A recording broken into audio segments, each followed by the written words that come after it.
안녕하세요. 한별쌤입니다. 오늘은 교과서 44페이지 중단원 3단원 세포막을 통한 물질 이동에 대해서 수업해 보도록 할 겁니다. 요즘 수업 내용상 좀 끊기가 애매한 부분이 있어서 수업 길이가 조금 길어지고 있기는 한데요. 다음 주에 연휴도 있고 만약에 한 11일쯤에 개학한다고 하면은 여러분 이제 모의고사도 있고 그래가지고 단원 중간에 내용을 좀 애매하게 끊기가 좀 그래서 1시간 분량으로 약간 내용이 조금 많을 수도 있지만요, 이 앞부분의 단원들이 어려운 내용은 아니기 때문에 저희가 개학이 늦은 만큼 조금만 부지런하게 학습하시면 따라가는데 큰 어려움은 없을 거예요. 그래서 그 부분 조금 양해 부탁드리고 오늘 강의 시작하도록 하겠습니다. 자, 이번 단원은 세포막에 대한 단원이에요. 그래서 세포막의 구조에 대해서 먼저 알아볼 거고, 그리고 세포막을 통해서 물질이 이동하는 방식을 4가지 알아보도록 할 것입니다. 자, 먼저 세포막의 구조에 대해서 보도록 할게요. 교과서 44페이지 보시면 되겠습니다. 우리가 앞의 단원에서 세포의 구조에 대해서도 배웠고요. 그리고 생명체를 이루는 물질에 대해서 배웠기 때문에 세포막이 무엇인지는 잘 알고 있어요. 세포막은 세포를 둘러싸고 세포를 보호하고 형태를 만들어주는 역할을 하는 부분이고요. 주 성분은 뭐였어요? 네, 바로 인지질이었죠. 이 인지질과 단백질이 세포막의 주 성분입니다. 인지질은 우리 앞에 단원에서 지질에 대해서 얘기할 때 배웠었는데, 인지질은 중성지방에서 지방산 꼬리 3개 중에 꼬리 하나를 제거하고 글리세롤에 인산과 콜린이라고 하는 분자가 결합된 모양이에요. 근데 이제 이 인산이라고 하는 부분 때문에 요 인산이 있는 부분은 물과 잘 결합하는 친수성을 띠게 되고요. 그리고 꼬리 부분은 여전히 지방, 지질이기 때문에 물과 친하지 않은, 물을 싫어하는 소수성의 성질을 띠게 됩니다. 그래서 이 인지질을 물에다가 집어넣으면 물을 싫어하는 꼬리 부분은 안쪽으로 서로 최대한 물과 만나지 않으려고 서로 모이게 되고요. 친수성인 머리 부분은 물이 있는 부분으로 향하게 됩니다. 그래서 인지질의 양이 적을 때는 이런 공 형태를 띠게 되는데, 인지질이 많다면 이렇게 이중층을 띠게 돼요. 그래서 머리는 바깥쪽, 친수성 머리는 바깥쪽으로 양쪽으로 위치하게 되고, 안쪽은 소수성 꼬리가 위치하게끔 이렇게 인지질의 이중층을 만들게 됩니다. 그래서 세포막의 구조는 기본적으로 인지질 이중층으로 되어 있고, 그리고 중간중간에 이렇게 단백질, 막에 있는 단백질이라고 해서 막단백질이라고 하는데, 단백질이 중간에 쿡쿡 이렇게 박혀 있거나 표면에 결합된 형태로 존재를 해요. 그래서 세포막은 인지질과 단백질로 이루어져 있다고 얘기합니다. 자, 그런데 이 인지질과 막단백질은 고정된 상태가 아니라 막 서로 돌아다닐 수가 있어요. 자, 그래서 여기에 대한 실험이 교과서 45페이지에 있는 생각해보기에 나와 있습니다. 자, 이 실험은 뭐냐면 이제 세포막에 있는 막 단백질에다가 형광 물질을 이렇게 부착을 시켜 놓고요. 그 다음에 이 균일하게 퍼져 있는 이 형광 물질 중에 일부분을 이렇게 형광을 제거를 하는 거예요. 자, 그런 다음에 이 형광을 제거한 부위에 형광의 세기를 측정을 합니다. 그것을 나타낸 것이 오른쪽에 나와 있는 그래프인데요. 시간에 따라 이제 형광 세기가 어떻게 변하는가를 본 거고요. 요 시점에 형광 물질을 제거한 거예요. 제거했으니까 형광 세기가 뚝 떨어졌죠. 근데 이제 떨어진 상태로 유지되는 게 아니라 형광이 점차적으로 시간이 지나면서 회복되는 것을 볼 수 있습니다. 이건 어떻게 이렇게 됐을까요? 네, 바로 형광 제거 부위가 아닌 주변에 있던 형광 물질들이 형광 제거 부위로 이동했다고 볼 수 있겠죠. 그래서 이 실험을 통해 알 수 있는 점은 이 인지질과 막단백질이 고정되어 있는 것이 아니라 유동성, 그러니까 움직일 수 있어서 이동한다라는 사실을 알 수 있는 실험이고요. 이러한 막의 특성을 반영해서 세포막을 유동 모자이크 막 모델이라고 표현합니다. 그래서 유동, 움직일 수 있고요. 이 인지질과 막단백질이 모자이크처럼 분포한다. 이런 의미로 유동 모자이크 막 모델이라고 해요. 자, 유사한 실험으로서 또 다른 실험을 하나 참고로 볼게요. 요거는 각각의 다른 세포에 있는 막 단백질에 다른 색깔의 형광 물질을 부착을 합니다. 그리고 이 두 세포를 융합시킨 이후에 형광 물질의 분포를 봅니다.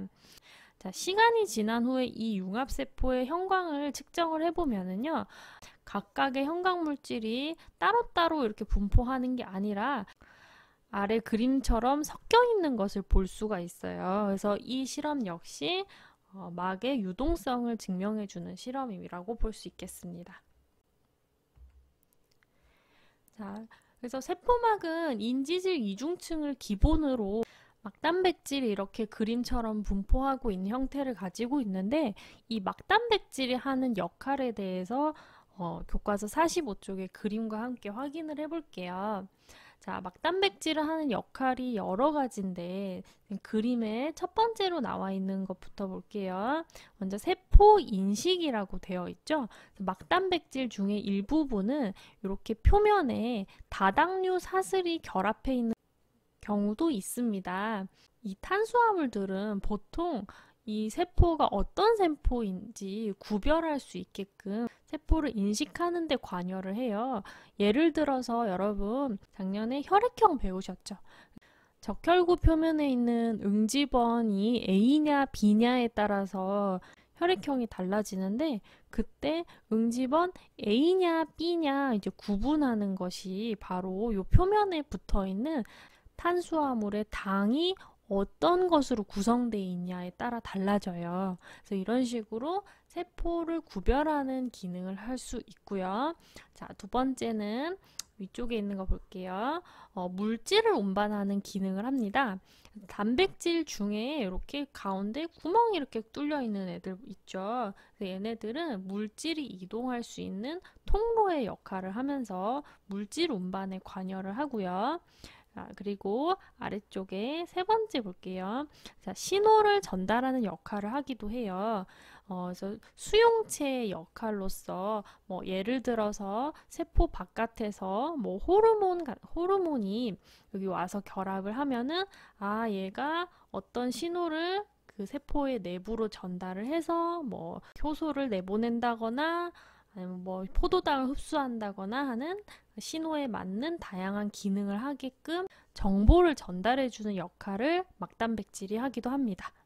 자, 그리고 네 번째는 단백질이기 때문에 일부 효소로서 물질을 합성한다거나 분해한다거나 하는 작용을 하기도 해요. 그래서 이렇게 막단백질들이 하는 일을 네 가지로 정리를 해봤고요. 넘어가기 전에 이 그림을 좀 자세히 보시면은요, 중간에 파란색으로 박혀있는 분자들을 발견하실 수 있을 거예요. 자, 요거 뭐라고 돼 있어요? 네, 바로 콜레스테롤입니다. 지질에 대해서 배울 때 콜레스테롤 나왔었죠. 스테로이드의 한 종류로서 콜레스테롤이 동물 세포막의 구성 성분이다. 이런 얘기 했을 거예요. 그래서 동물의 세포막에는 이렇게 콜레스테롤이 존재하고 있습니다. 자, 세포막이 이렇게 구성이 되어 있기 때문에 세포막은 모든 물질을 막 통과시킬 수가 없어요. 그래서 우리가 앞에 단원에서 세포벽은 물질을 모두 통과시킬 수 있는 전투과성의 특징을 가지고 있었죠. 하지만 세포막은 크기가 작고 일부분의 물질만 통과시키기 때문에 반투과성을 띈다, 이렇게 얘기를 하기도 하고요. 그런데 크기가 작다고 해서 무조건 다 통과를 시키는 게 아니고요. 인지질 이중층의 내부가 소수성을 띠기 때문에 극성이 있으면 막을 통과를 할 수가 없어요. 그래서 크기가 작고 극성이 없는 물질은 인지질 이중층을 통과할 수 있지만, 크기가 크거나 이온처럼 이제 플러스 마이너스 극성을 띠는 물질은 이 인지질 이중층을 그냥 통과할 수 없습니다. 그래서 이런 특성 때문에 세포막은 선택적 투과성을 가진다고 얘기를 해요. 그래서 반투과성은 보통 크기에 의해서만 나타나는 특성이기 때문에 이 선택적 투과성이라고 하는 말하고는 의미가 약간 다르고요. 그래서 이런 선택적 투과성 때문에 세포는 세포막을 통해서 물질이 이동하는 것을 조절할 수가 있습니다. 자, 그렇다면 이 세포막을 통해서는 물질이 어떤 방식으로 이동하는가, 교과서 46페이지부터 4가지 세포막을 이동하는 방식에 대해서 배워볼 거예요. 그 중에 첫 번째는 바로 확산입니다. 자, 여러분, 확산이라고 하는 단어는 생소하지 않을 거예요. 보통 어떤 물질이 퍼져나가는 것을 확산이라고 하죠. 그래서 사진에 나와 있는 것처럼 우리가 물에다가 잉크를 똑 떨어뜨리면은 잉크 분자가 퍼져가지고 결국 이렇게 전체가 파랗게 균등한 농도가 될 때까지 퍼져나갑니다. 이렇게 확산은 분자가 스스로 운동해서 농도가 높은 곳에서 낮은 곳, 고농도에서 저농도로 이동해 나가는 것을 말하고요. 분자 자체가 가지고 있는 운동 에너지로 스스로 운동하기 때문에 에너지는 필요하지 않습니다. 자, 화학 평형에 의해서 분자의 농도가 같아질 때까지 이동을 하게 되고요. 세포에서도 이 세포막을 경계로 농도가 같아질 때까지 물질이 이동하는 현상이 확산이고요. 이 확산은 또 2가지로 구분을 할 수가 있어요.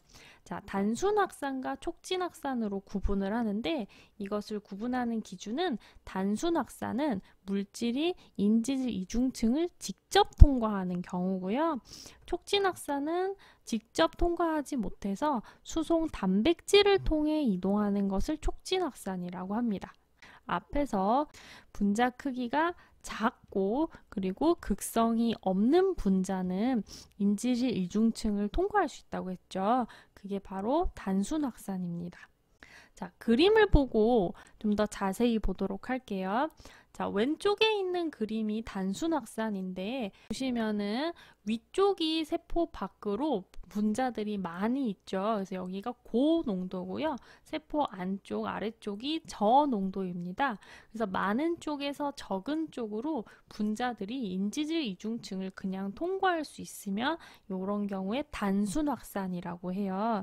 그래서 아까 앞에 얘기했듯이 분자 크기가 작고 무극성인 애들, 여기 그림은 뭐가 나와 있어요? 산소죠. 그래서 산소, O2 혹은 CO2, 이산화탄소, 이런 분자들이 여기에 해당이 되고, 산소, 이산화탄소 하니까 생각나는 게 있지 않나요? 바로 호흡이죠. 그래서 폐포와 모세혈관, 그리고 모세혈관과 조직세포 사이에서 산소, 이산화탄소 기체를 교환할 때 바로 이런 단순 확산 방식으로 물질이 이동합니다.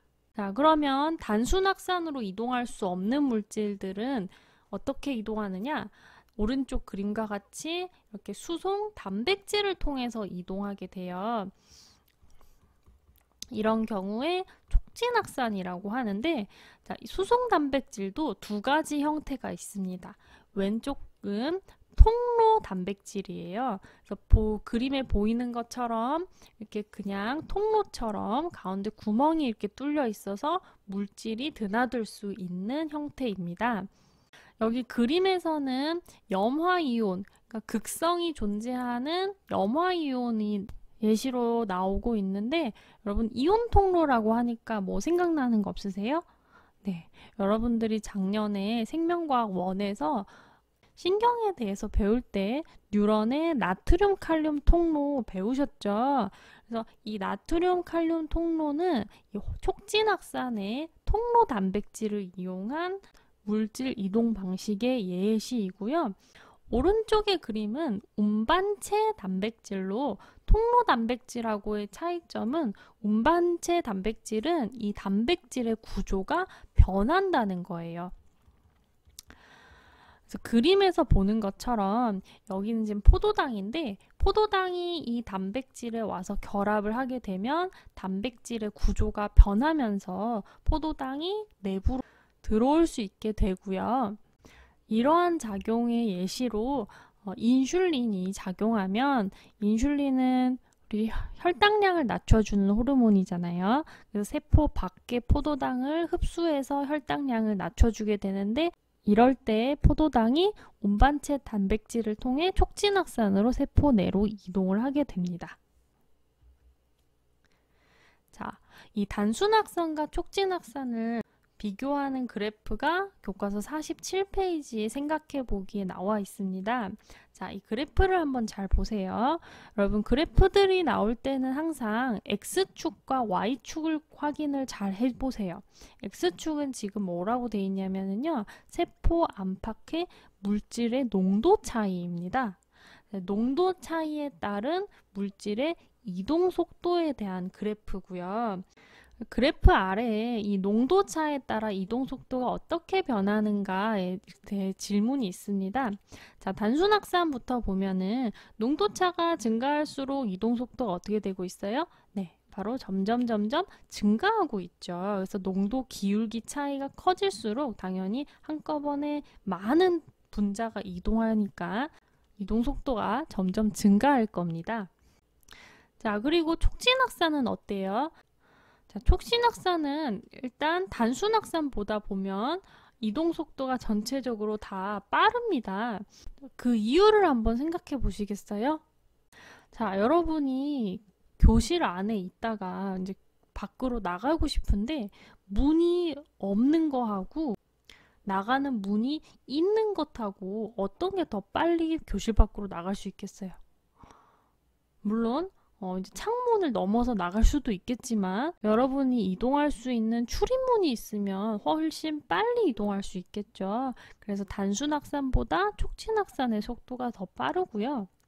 자, 촉진확산도 농도차가 증가할수록 물질 이동 속도가 증가하는 그래프를 그리고 있는데, 근데 단순확산과의 차이점이 이동 속도가 무한정 증가하는 게 아니라 더 이상 증가하지 않는 구간에 이르게 됩니다.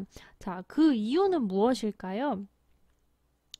네, 여러분 교실에 출입문이 2개밖에 없죠. 그래서 모든 학생이 한꺼번에 나가려고 하면은 결국 기다려야 하잖아요. 네, 이 세포막의 수송 단백질도 마찬가지입니다.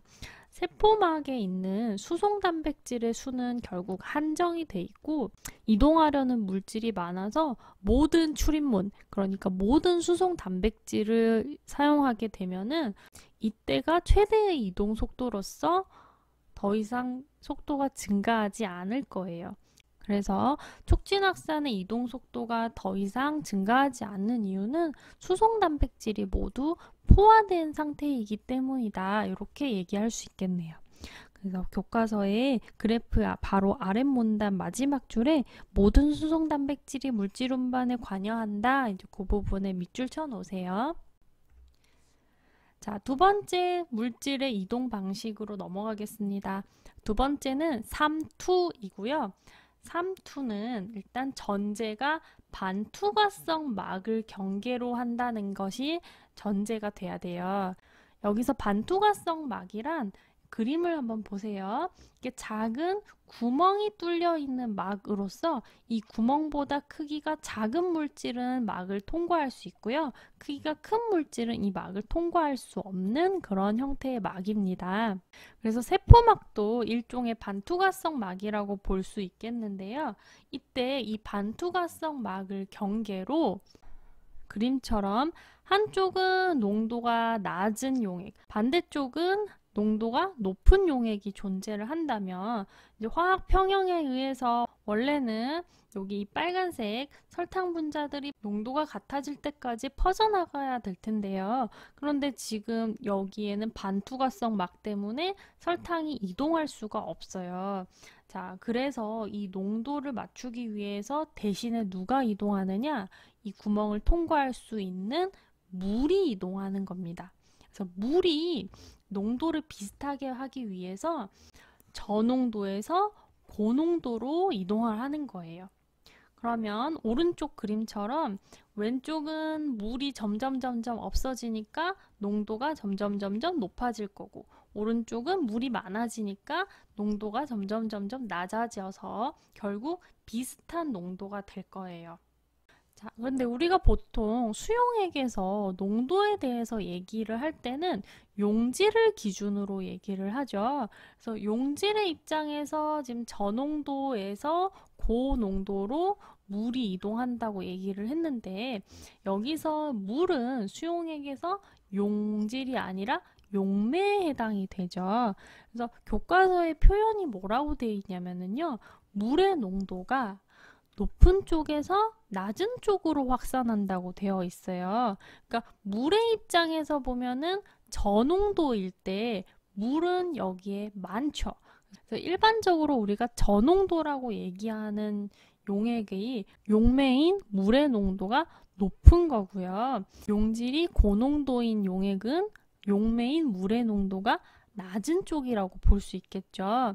그래서 물의 입장에서는 물이 많은 곳에서 적은 곳으로 퍼져나가는 거니까 물은 확산한다고 볼 수 있겠습니다. 그래서 삼투를 다른 말로 물의 확산 이렇게 표현을 하기도 해요.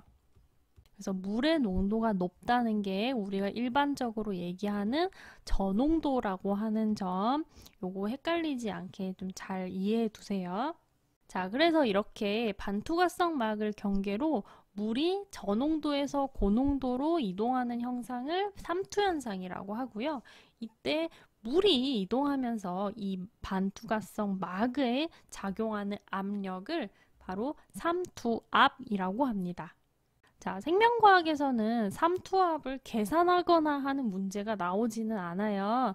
그런데 참고로 삼투압의 공식을 보여줄 거예요. 자, 삼투압의 공식은 여기 이제 P가 바로 삼투압이에요. 압력. 삼투압은 CRT 이렇게 구하는데 요 C가 뭐냐면은 이 용액의 몰 농도입니다. 그러니까 농도고요. 요 R은 뭐냐면 기체 상수예요. 기체 상수니까 상수는 변하지 않는 값이죠. 여기 T는 이제 절대 온도입니다. 근데 생명체 같은 경우는 보통 온도가 크게 변할 일이 없기 때문에 이 생명체에서 삼투압은 주로 이 C, 바로 농도에 의해서 거의 결정된다고 보면 될 것 같아요. 그래서 삼투압과 농도는 지금 여기 보이는 것처럼 비례하는 관계고요. 우리가 흔히 삼투압이 높다라고 얘기하는 거는 농도가 높다. 이렇게 받아들이면 될 것 같아요. 자, 그래서 이 공식을 외울 필요는 없는데 이 삼투압과 농도의 관계에 대해서 얘기하려고 쌤이 알려드린 거고요. 앞에서 삼투를 물의 확산이라고 표현을 했듯이 평형을 위해서 물질이 확산되는 데에는 에너지가 사용되지 않습니다. 그래서 확산과 삼투 모두 에너지를 사용하지 않는다는 공통점이 있습니다. 자, 삼투 현상은 그래서 세포 안팎의 농도 차이에 의해서 나타나기 때문에 이 세포를 둘러싸는 용액의 농도를 표현하는 말을 알아야 이제 이후에 설명을 할 수 있겠는데요. 자, 세포와 삼투압, 그러니까 이제 농도죠. 농도가 같은 용액이면은 같을 등장액이라고 하고요. 세포보다 삼투압, 그러니까 농도가 높다. 그러면 우리가 고장액이라고 불러요. 그리고 세포보다 삼투압이 낮다. 그러면은 저장액이라고 부릅니다. 그래서 등장액, 고장액, 저장액이라고 하는 용어 알아두시고요. 자, 우리는 여기서 식물세포와 동물세포를 각각 등장액, 고장액, 저장액에 집어넣었을 때 삼투 현상에 의해 어떤 변화가 일어나는지를 볼 겁니다. 자, 그 중에 먼저 식물세포에 대해서 알아볼게요. 자, 식물세포를 각각 고장액, 등장액, 저장액에 넣었을 때에 대한 그림이고요. 가운데에 농도가 같은 등장액을 먼저 보세요. 자, 안팎의 농도 차이가 없다면 세포 역시 아무 변화가 없겠죠? 근데 여러분 여기서 오해하면 안 되는 게 모든 분자들은 스스로 운동할 수 있는 힘이 있기 때문에 물도 스스로 운동에 의해서 세포 내부로 확산돼서 들어오기도 하고 외부로 확산돼서 빠져나가기도 해요. 그래서 등장액이기 때문에 세포의 변화는 없지만 실제로는 물이 계속 이동을 하고 있고요. 다만 이제 들어오는 물과 나가는 물의 양이 같기 때문에 마치 물이 이동하지 않는 것처럼 보일 뿐이에요. 자, 그러면 세포를 고장액에 넣으면 어떻게 되느냐? 자, 왼쪽에 그림 보세요. 자, 바깥의 농도가 높고 안쪽의 농도가 낮아요. 그러면 물이 어디로 이동한다? 저농도에서 고농도로 이동을 합니다. 물론 이 중에 일부 확산돼서 내부로 들어가는 물도 있겠지만 나가는 물이 훨씬 많겠죠. 그래서 이 세포가 어떻게 되느냐?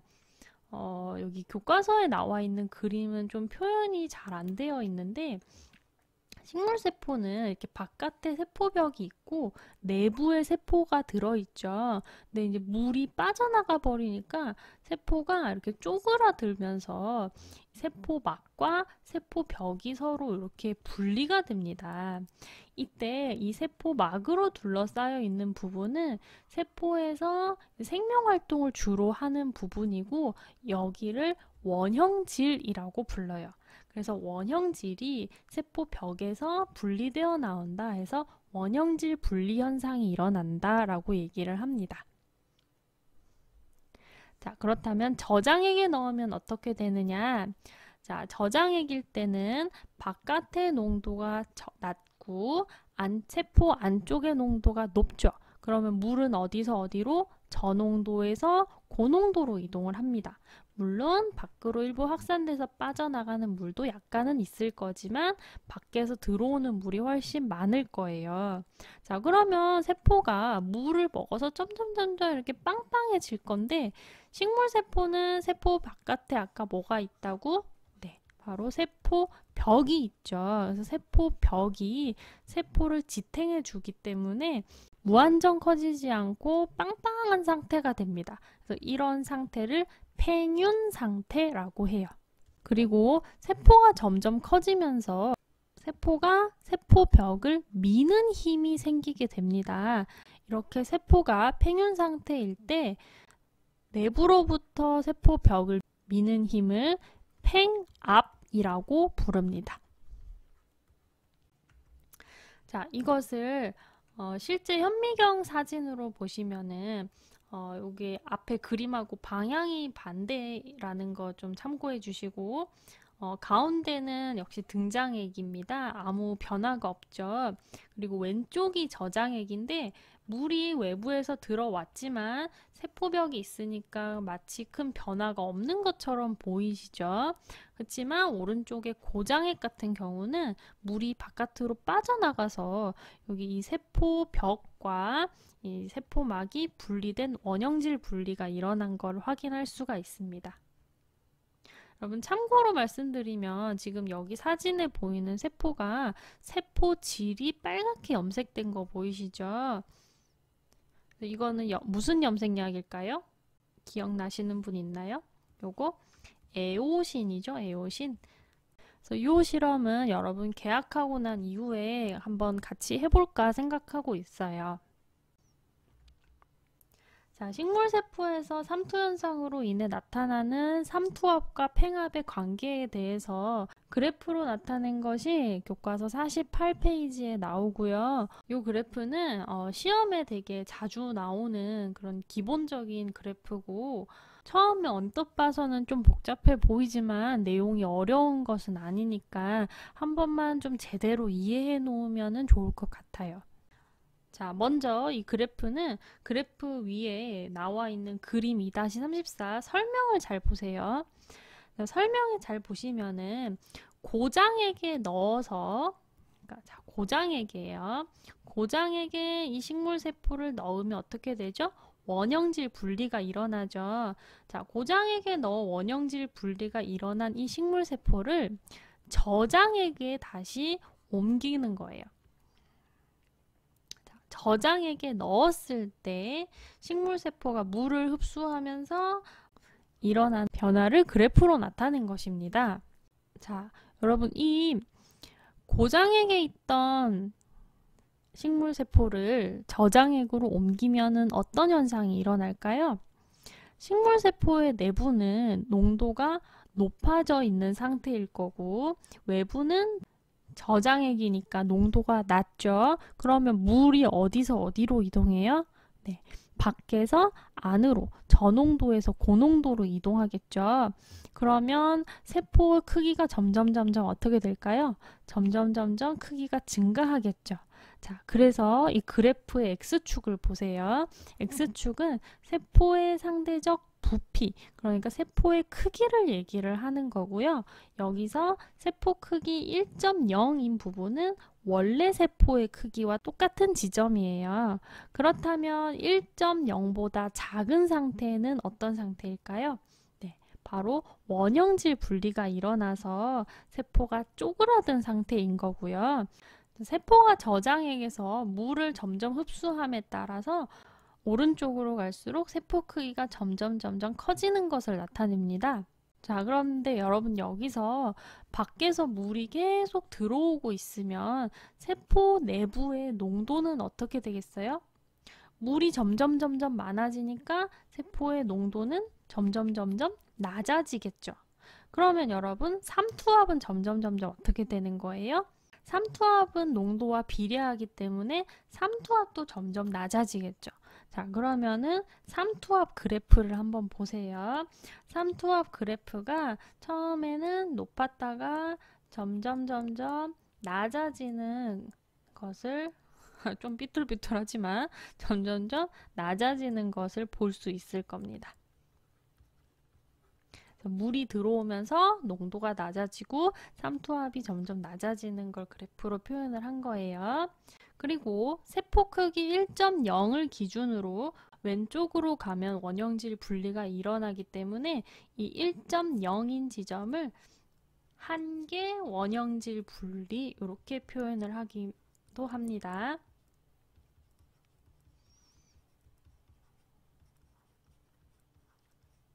그리고 1.0에서 오른쪽으로 가면은 세포가 원래 크기보다 큰 팽윤 상태가 되는 건데요. 이때 팽윤 상태일 때는 세포가 세포벽을 미는 팽압이 발생을 한다고 했어요. 근데 이 팽압은 당연히 세포 크기가 커지면 커질수록 점점 미는 힘도 강해지겠죠. 그래서 이 팽압 그래프를 여기에 나타내면은 세포의 크기가 1.0보다 커질 때부터 세포가 세포벽을 밀기 때문에 1.0에서부터 시작이 돼서 점점 증가하는 형태로 팽압 그래프를 그릴 수가 있습니다. 자, 그런데 이 팽압이 무한정 증가하는 게 아니죠.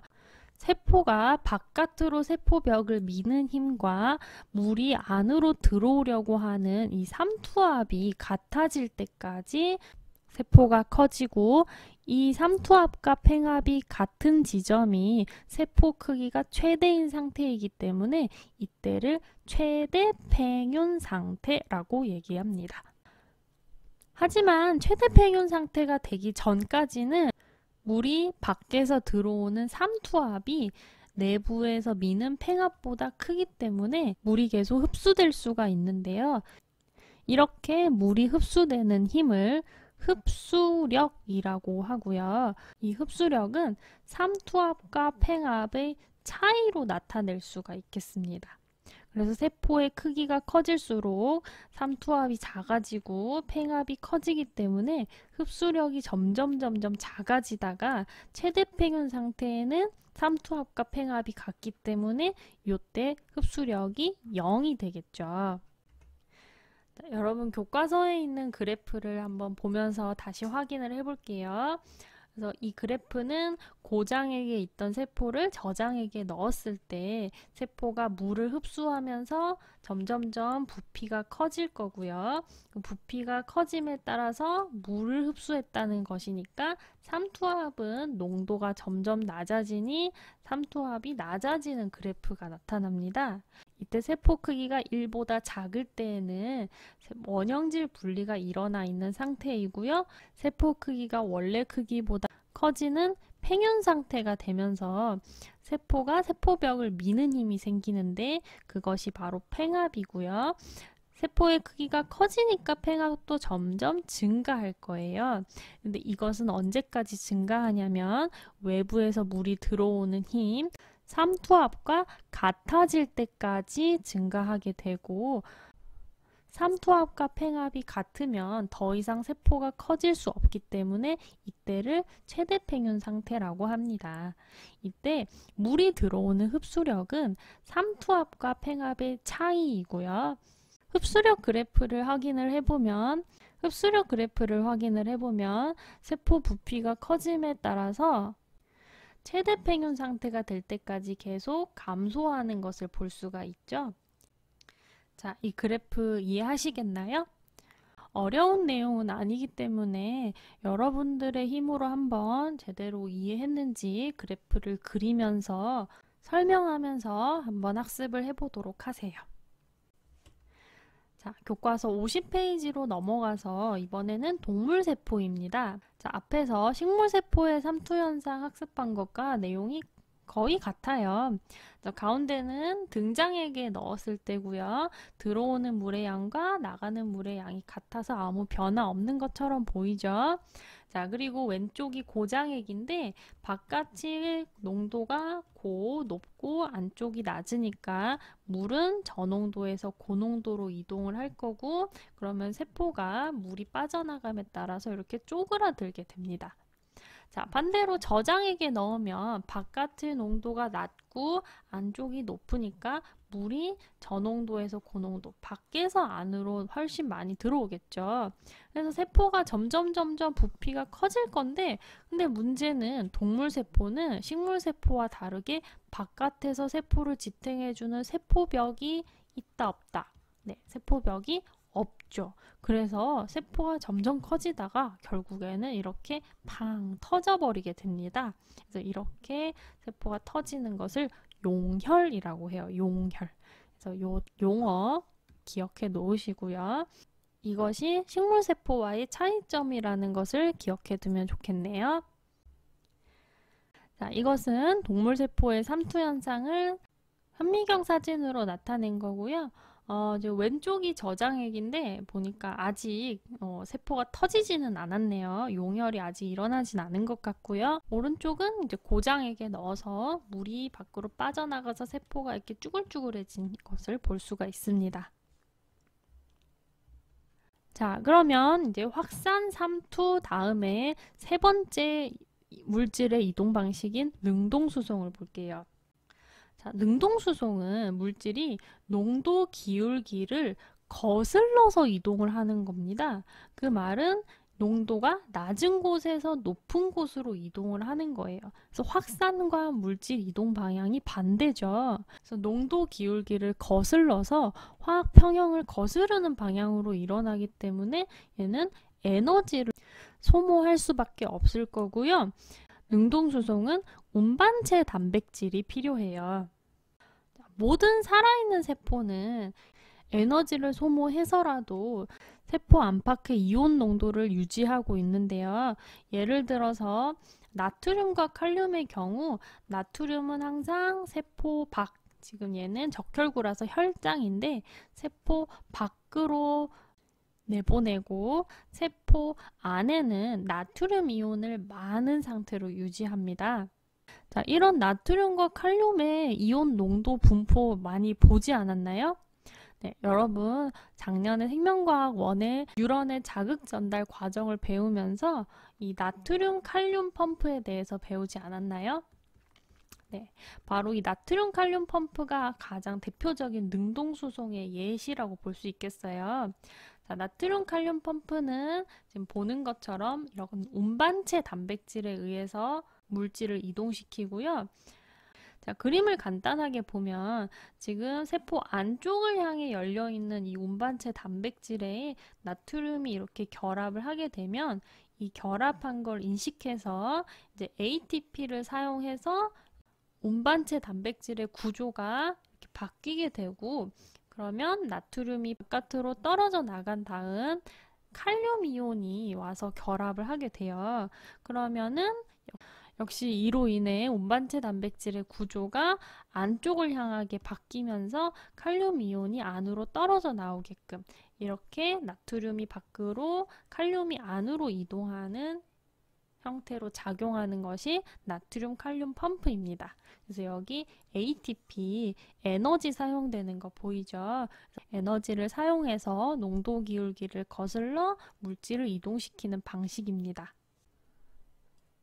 그래서 이 나트륨 칼륨 펌프에 의해 뉴런과 같은 신경세포의 막 전이를 유지할 수 있는 거고요. 자, 또 농도 기울기를 거슬러서라도 물질을 이동해야 하는 경우가 뭐가 있을까요? 네, 바로 영양분을 흡수할 때예요. 그래서 소장에서 양분을 흡수할 때 흡수하면 흡수할수록 세포의 농도가 높아지겠지만 그렇다고 해서 우리가 열심히 소화한 양분을 버릴 수는 없잖아요. 그래서 그럴 때는 농도 기울기를 거슬러서라도 양분을 세포 안으로 이동시켜야 되고요. 그리고 세뇨관, 여러분 작년에 배설 배우셨죠? 질소노폐물의 배설 과정에서 처음에 질소노폐물을 여과한 후 이때 같이 빠져나간 포도당, 아미노산 이런 영양분은 다시 흡수를 하는 과정을 거쳤어야 됐잖아요. 그래서 이렇게 영양분을 콩팥의 세뇨관에서 재흡수할 때 에너지를 써서라도 물질을 이동시켜야 되고요. 마찬가지 맥락으로 식물의 뿌리에서 양분을 흡수할 때도 능동수송으로 물질을 이동시킵니다. 자, 이런 예시들 잘 봐두세요. 자, 마지막 이동 방식은 세포 내 섭취와 세포 외 배출입니다. 자, 앞에 봤던 물질들보다 훨씬 크기가 큰 단백질 같은 물질은 그런 조그만한 막단백질 이런 걸로 이동시킬 수가 없어요. 그래서 어떻게 하느냐? 인지질 이중층의 막으로 소낭을 만들어서 이동을 시킵니다. 여기서 이 막을 찌그러뜨려서 소낭을 만들어야 되기 때문에 에너지를 소모하는 이동 방식이고요. 제목에 나온 것처럼 세포 안으로 들어오는 세포 내 섭취, 그리고 세포 밖으로 분비하는 세포 외 배출, 이렇게 두 가지로 구분을 할 수가 있겠어요. 이 부분은 그림을 보시는 게 훨씬 이해가 잘 될 거예요. 자, 왼쪽이 세포 내 섭취에 대한 그림인데, 자, 세포 내 섭취는 다시 두 가지로 구분을 할 수가 있는데, 크기가 커다란 고체 물질을 소낭을 만들어서 섭취하는 작용은 식세포 작용이라고 하고요. 액체에 녹아있는 물질을 소낭을 만들어서 끌어들인다고 하면은 우리가 액체, 음료수 마신다고 하죠. 음세포 작용이라고 부릅니다. 자, 반대로 세포 밖으로 물질을 분비하는 것은 세포 외 배출이라고 하는데, 여러분 이 형태의 그림은 앞에 단원에 골지체가 분비소낭 만들어서 물질 분비할 때 한번 보셨죠? 그래서 세포가 물질을 분비할 때 이 소낭의 형태로 세포막 가까이에 가지고 온 다음에 소낭을 세포막에 융합시키면 내부에 있는 물질들이 밖으로 분비가 됐었어요. 그래서 이게 세포 외 배출입니다. 그래서 세포 내에 섭취를 할 때는 세포막이 소낭 형태로 내부로 들어오니까 세포막의 전체적인 면적이 어떻게 되겠어요? 네, 면적이 감소할 거고요. 반대로 배출을 할 때는 소낭의 막이 세포막에 합쳐지니까 세포막의 면적이 어떻게 돼요? 네, 면적이 증가하겠죠. 그래서 이렇게 세포의 면적이 이 세포의 섭취와 배출에 의해서 일정하게 유지가 되고 있어요. 자, 세포의 섭취와 세포의 배출이 언제 일어나느냐 예시를 볼게요. 세포의 섭취는 여러분 작년에 면역할 때 백혈구가 세균 잡아먹는 거 보셨죠? 그래서 백혈구가 식균 작용을 할 때, 혹은 뭐 아메바가 먹이를 잡아먹을 때, 요럴 때 식세포 작용을 할 거고요. 그리고 모세혈관에서 세포들이 혈액 속의 액체 성분을 흡수할 때 음세포 작용으로 세포 내 섭취를 하게 됩니다. 자, 그리고 세포의 배출의 예는 어떤 게 있을까? 우리 앞에 단원에서 봤듯이 골지체가 물질 분비할 때 분비 소낭 만들어서 내보내는 거는 전부 다 세포의 배출이에요. 그래서 예시로 여기 이자세포에 인슐린, 글루카곤 나와 있는데 얘네들 다 호르몬이죠. 그래서 호르몬 말고 단백질로 만든 것도 뭐 있었어요? 네, 효소, 그리고 항체 이런 거 분비할 때는 전부 다 세포 외 배출로 분비하는 거예요. 그리고 여러분 시냅스에서 신경 전달 물질을 분비할 때, 자, 혹시 여러분 작년에 배운 요 그림 기억나시나요? 시냅스에서 축삭돌기 말단의 이 시냅스 소포에서 신경 전달 물질이 분비될 때 역시 요 세포의 배출을 통해 물질 이동이 일어납니다. 자, 그러면 이제 물질이 이동하는 방식 4가지를 모두 다 봤는데요. 단원을 끝내기 전에 교과서 52페이지에 있는 리포솜에 대해서 간단하게만 얘기하고 갈게요. 리포솜은 이 리포솜에 대해서 직접적으로 묻는 문제가 나오기보다는 리포솜을 이용한 실험이다 이렇게 해가지고 나오는 경우가 있어서 얘가 뭔지만 간단하게 설명할게요. 자, 리포솜은 역시 인지질 이중층으로 만든 이런 소낭인데, 근데 인공적으로 만든 구조물이에요.